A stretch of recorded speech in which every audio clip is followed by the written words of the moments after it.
හාල් නෑ. හාල් කොහෙවත් නෑ.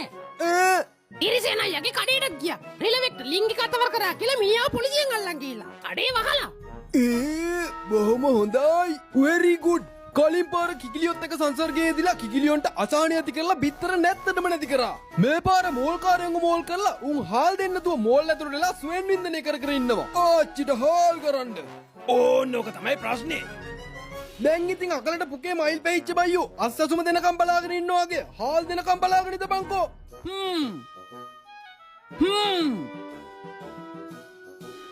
කොඩේ මුදුලාලිට ලිංගික අල්ලස් දීලා ඉල්ලගත්ත හාල් ටික මෙච්චරයි තියෙන්නේ.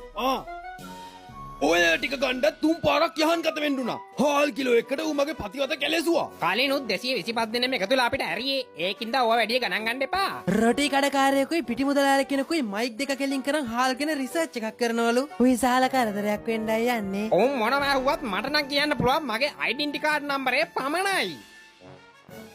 මෙහෙමයි අපිට උයාගෙන කණ්ඩ පුළුවන්. ඒක නෙමෙයිනේ මෙතන තියෙන ප්‍රශ්නේ. උයාගෙන කණ්ඩවත් හාල් ටිකක් නැති එකනේ ප්‍රශ්නේ. සීසර් උනත් මට නගින්නේ මෙව්වට තමයි ඉතින්. රෙද්ද